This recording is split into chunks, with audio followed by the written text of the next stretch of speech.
So it's been a while since I've done a video in the very niche series of comparing shooting characters to Pokemon types, because for some reason I was able to get away with doing 2 of these videos and then I just kind of stopped. But anyway, we're back, and today we're looking at Marvel Rivals. The Marvel Rivals beta came along at a time for me when there wasn't really anything else I was looking forward to in shooters. I'd already been playing TF2 for 9 years and I love it dearly, but it was starting to get a bit repetitive. I thought I was going to be interested in Deadlock, but then it turned out to be cringe, and I would rather be forced to watch 700 hours of VTubers saying ara than go anywhere near Overwatch 2. And so I was pleasantly surprised when the beta came along, and even more so when the full game released later the same year, and it turned out to be one of the most consistently great shooter experiences I've ever had. So why don't we celebrate this by taking a look at all of the characters and comparing them to what Pokemon types I think they'd be. Same rules for this video as have previously been established. I'm only giving Pokemon types to the characters themselves, not any of their abilities or, anything they can summon. And I'm going to try and be aiming for dual types, however I'm not going to be forcing them where they don't belong, so if monotypes fit, then monotypes fit. And with that said, we'll start this video off by talking about Moon Knight. Okay, so I said no particular order, but Moon Knight is my main, so there is some biasy here. I generally play a very wide variety of characters consistently, so I currently only have Moon Knight to Lord, compared to one of my friends who only plays 3 characters and has all 3 of them on Lord. But I killed him out of jealousy the other day, so it doesn't matter anymore. Taking a look at Moon Knight, one can ascertain that he's a big fan of the moon, or at least Conchu is anyway. Now, comparing this to Pokemon, most celestial-based Pokemon fall somewhere between the Psychic, Fairy, and Dark types. This includes both these general Pokemon's types and moves. And so if we had to choose between all of these 3, I feel the Dark type is a guarantee, and I'm not necessarily willing to give Moon Knight the Fairy type, but making him a Dark Psychic type would be interesting. I think his skill set is just too diverse to slap on the Dark type and call it a day. And whilst the majority of the basis for my typings in this video are coming from their in-game depictations rather than their comic depictations, I still think that Moon Knight being a Dark Psychic type would make the most sense for his character, or characters. So hopefully with that you understand a bit more about how this video is going to work now. So why don't we cover someone who's on the complete opposite end of the spectrum next, someone like Mantis. Mantis is my default healer. I like Scrunglos, and I find her gameplay to be very diverse and complex for a healer. Now when looking at Mantis, the first thing that sticks out is she is a bug. So I think the bug typing is going to be there by default, and now the final typing slot is an argument between Grass and Psychic. So visually, Mantis seems to have a lot of manipulation over plants during lots of her animations, which is why I think the Grass typing would make a lot of sense. And on the complete opposite end of the spectrum, we know that Mantis has lots of empathic powers, meaning the Psychic type should probably be there too. But if I had to choose just one, I think I would choose the Psychic type over the Grass type because, well, empathy is more to her character than leaves are, but I did at least want to mention that I did consider her being a Grass type. Alright, we're 2 characters in and we're 2 for 2 on Psychic types, so let's talk about Luna Snow next, who I think would be an Ice and Fairy type. Luna Snow is both equal parts pop star and superhero. I mean, it literally says it right there in her description. And so I think the idea of her being a dual type was never in question. The Ice typing is here because of her superhero status and her manipulation over the element, and the Fairy typing is here because of all of her music and pop starriness. Sound is one of those unofficial types in Pokemon where it doesn't actually have a registered type, but does have moves, abilities, and items that interact with it. Sound-based moves in Pokemon are either normal type or Fairy type moves on average, and then you even have abilities such as Sylveon's Pixelate, which converts all normal type sound-based moves into fairy moves. So if there was a sound type, we would definitely go with that. However, since there isn't, we have to choose between either normal or fairy, and I think fairy fits Luna a lot more. Fairy types also get a lot of supporting moves, along with psychic types, which is why the shortlist of this video, for the supports anyway, had a lot of psychic and fairy types in it. So far we've looked at 3 characters who I think would be dual types, so why don't we take a break from that flow and talk about 3 characters who I think would be monotypes, or single types. But before we cover them, allow me to just quickly introduce you to Mr. Fresh.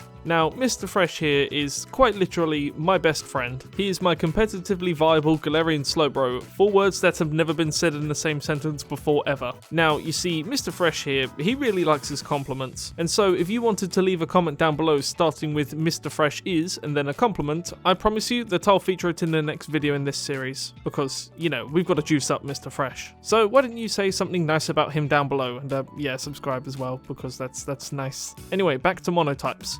Starting with Groot, who would be a pure grass type. There is literally nothing else I can add to this. Groot is a tree, he grows, he grass. The next character I think would be a pure type is Black Panther, who I think would be pure fighting. I know very well a lot of people out there are screaming dark type because, you know, Black Panthers and all, but the dark type is meant to represent either dirty tactics or just evilness overall, and that is the complete opposite of Black Panther as a character. And the final pure type we'll cover for now is Doctor Strange, who I think would be pure psychic. As the master of the mystic arts, Strange's ability to conjure up shields, projectiles, and all sorts of things like that come from his focus, and so I think the pure psychic typing is very fitting for him. There are definitely some more monotyped characters on this list, but we'll cover them later on. For now though, let's cover the 3 form-changing characters, those being Cloak and Dagger, Bruce Banner and Hulk, and Magic and Darkchild. So I'm going to be treating these characters as if they are one Pokemon, however I'm going to be giving one type for each of their forms. So starting with Cloak and Dagger, together I think they would be a Ghost type and Fairy type. I personally think that these 2 characters are the best designed characters within this entire game. Visually, anyway, not gameplay-wise. Gameplay-wise, they are the worst. The most important thing to understand about the Ghost type is that not all Ghost Pokemon are necessarily ghosts. This is actually something I brought up in my TF2 video, in which I explained that I think Spy would be a Ghost type because of his ability to disappear in and out of battle, and I think these same rules apply to Cloak too. Now, Dagger here is being given the Fairy type for similar reasons as to why Luna Snow was given the Fairy type. Fairy type moves generally fall into one of 4 categories: magical moves, sound moves, light-based moves, and just pink. And because of this, I believe Dagger is befitting of the Fairy type because she uses a lot of light-based Dagger moves. Switching over to Banner and Hulk, I believe them to be a normal type and a poison type. With Banner being about as normal as a man you can get, we turn our attention to Hulk, who was probably the hardest hero to come up with any typing for in this video. There is nothing close to radiation within the entirety of Pokemon, and I guess irradiated waste could be seen as a poison. I mean, engine pollution is seen as a poison in the Pokemon world, so I think maybe normal poison is relatively fitting, but do let me know what you think about this down below. And finally, we move over to Magic and Darkchild, who I believe are a fighting type and a dark type. The fighting type is for Magic and the dark type is for Darkchild, however I could actually see both of them having this typing. I guess being the ruler of Limbo has its perks, who knows. Let's return to covering some solo characters, starting with the Shart. Now, I'm a big fan of the Shart and Sharts IRL, and initially I had the Shart down as a pure water type. However, Sharts in real life are pure water type. This is true, by the way. I'm a marine biologist, I would know. But the Shart in Marvel Rivals is a land Shart, so surely he should be water ground, right? This is by far the dumbest joke I am making in this video, so feel free to cry about it down below, but I think the Shart would be water ground purely because he's not a normal Shart. He's got little foots. Okay, now it is finally time to cover the thumbnail girl. Psylocke's whole power set revolves around manipulating light and weaponizing it. These are traits we have previously established as being common amongst fairy types. However, I think the psychic type should be here as well because of the way she manipulates light. If we take a look at some Pokemon psychic type attacks, you can see the way that they use their psychic energy to attack the enemy Pokemon is quite similar to how Psylocke does it. So I think she is equally befitting of both types. Now for these next 3 heroes, we're going to play a little game, as all 3 of these heroes are going to be fighting Steel type, but I'd like you to take an honest guess as to who these heroes are going to be. You can leave a comment down below, or you can just have it mentally ready. You ready? You good?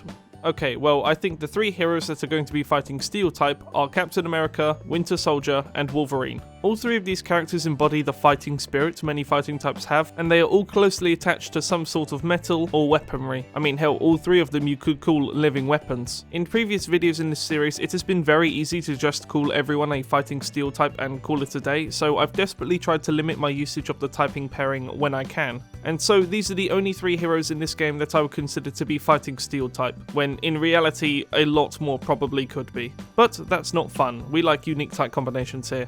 And speaking of unique type combinations, let's talk about Venom, who I think would be a poison type and dark type. So I said talk about, but there's very little to explain here. Venom is very obviously a poison type because of his venom, and he's very obviously a dark type because of his darkness. So instead, I'm just going to play the background footage of me confirming that I got the Thug Shaker emote, and then we are going to use the Thug Shaker emote, and then we're just going to move on to the next character. So far, we've only had one normal type in that of Banner and Hulk, so why don't we get all of the normal types out of the way in one burst? Because there are actually a few of them. First off, the normal and steel types, I believe, believe would belong to Rocket Raccoon and Penny. Rocket is here because everyone knows that there is always a Route 1 normal type in every Pokemon game, and some of them in the past have been raccoons, but he is known for using lots of weaponry and gadgets, which is why I think he is befitting of the Steel type. And then Penny is here because, well, she's just kind of normal, and it's actually the Spider Mech, which is the Steel type. Next up would be the Punisher, who I think is a normal Dark type. You could very well argue for normal Steel, for example, or even Dark Steel, but the way I see it, he is just a normal man out on a quest to kill, so both the Dark types and normal types have to be there. Then we have Adam Warlock, who I think is normal Fairy. You could say normal Psychic, or you could even say Psychic Fairy, but I'm trying not to repeat those types too often, as there are a lot of supports who could be seen as Psychic Fairy. And also, this just kind of feels right to me about Adam. Who knew a man from outer space would end up being a normal type? And then finally we make it to the pure normal types, of which there are 4. The 3 that we'll be covering together are Black Widow, Hawkeye, and Squirrel Girl. Again, all of these characters are just kind of normal people, Squirrel Girl being the exception, but there is no beast type in Pokemon, so normal is actually the closest we have to an animal type. But if you think she's deserving of the grass type because of squirrels, then that's fine, but I don't really see the connection very well. Now, that's only 3 of the pure normal types. There is actually a 4th one, however he is part of a quadret, so we're going to cover them all together. That being the Fantastic Four, who I all think would be pure types. We're looking at pure normal for Mr. Fantastic, pure psychic for the Invisible Woman, pure rock for the Thing, and pure fire for the Human Torch. Some of these characters could definitely be seen as having secondary typings. I know the Human Torch could definitely be seen as fire flying, but like, come on, all of the others are pure types. Don't be pernickety about things. This is fitting, okay? It's nice. It feels right, and it feels good. We are moving on to the final stretch now. There are 2 more groups of characters I'd like to cover with similar typings, and then we'll move on to the final characters in this video who have completely unique typings that we haven't seen before.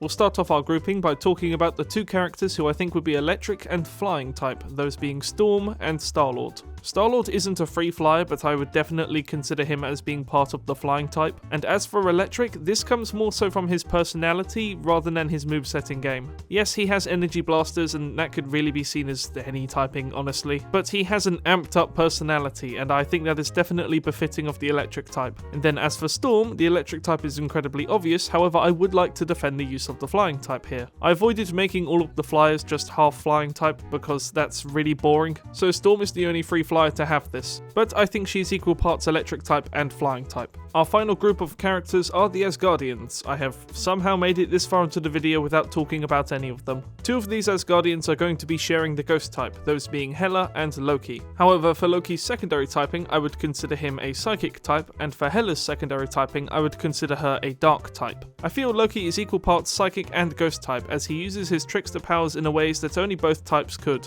And then for Hela, I decided to replace the psychic type with the dark type because, well, she's just kind of not very nice. And then the final Asgardian is Thor, who doesn't share any of his typings with any of his siblings, as I would believe him to be an electric type and fighting type. I will never get over his in-game model and how just disproportionately small his head is compared to the rest of his body. Or maybe it's the other way around, I don't really know. Anyway, safe to say, Thor is a very fighting man. I think the fighting type here is a lot more befitting than, say, the steel type because of Mjolnir, because when you really look at Thor as a character, he embraces a lot more of a fighting spirit than he does a steely one. So electric fighting it is. What a cool type combination. And now, my dear friends, we have made it to the final stretch. These final few characters will all have completely unique type combinations I haven't talked about before in this video, so that's neat. But I would just like to thank you for making it this far. I know I'm primarily a TF2 channel, but I've been playing so much more Marvel Rivals recently, and I'm dying to make more videos on the game. So if you'd like to see that, I encourage you to share this video around, or engage with it in the comments, whichever you prefer. Anyway, let's move on to Namor, because I hate this man, and I'd like to get him out the way as soon as possible. I think he'd be a water type and dark type. Namor is just canonically a prick, and I think that's funny, and no one likes fighting against him in game either. Anyway, the water typing was a guarantee, and I feel the dark type should be there too because he is technically a villain. As I said, not very nice man.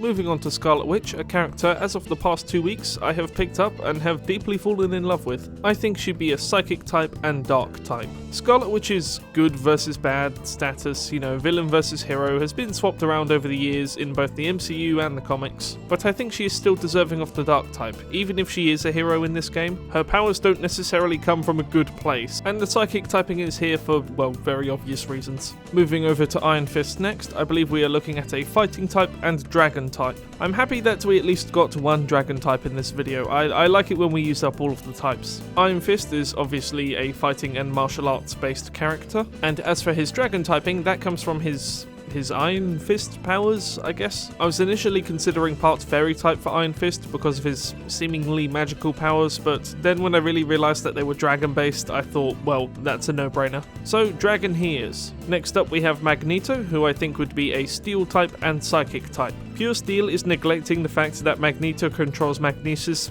with his mind, but I did initially consider him to be Pure Steel type, and I likewise didn't want to add yet another Psychic type to this list, but that would be being dishonest to the character. Our penultimate character is Iron Man, who I believe would be an Electric type and Steel type. Steel flying, electric steel, he really could be any of them. Hell, if you want to factor in Tony's intelligence, you could probably make him a Psychic type. But I feel electric steel is the best type combination we have for this man. His technology knows no bounds. And lastly, the final character we'll be covering in this video is Spider-Man, who I believe would be a Bug type and Fighting type. I initially had absolutely no clue what type Spider-Man was going to be until one of my friends pointed out to me that spiders could be considered bugs, and I thought, oh yeah, that's kind of obvious actually. And then Fighting because, well, he's your, friendly crime-fighting neighborhood Spider-Man. And there you have it. Those are all of the Marvel Rivals characters and Huh?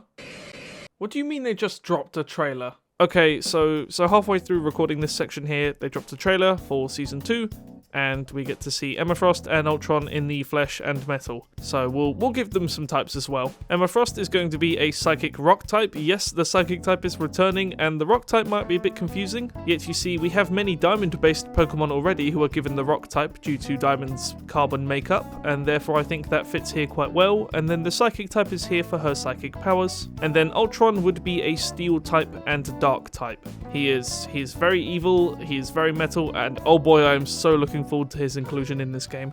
Okay, hopefully that should be all of the characters for now. Thank you very, very much for making it to the end of this video, all three of you, and let me know down below, please, what you would have done differently when it comes to the typings. Anyway, I'd like to give a further thank you to my Patreons and YouTube members at the end here for making this video possible, with an extra special list of thank yous going to Saber Silver, Sukus, and Hatsune Miku for being my elite tiers. And that's all from me for now, so until next time, I will see you later down the sunny road.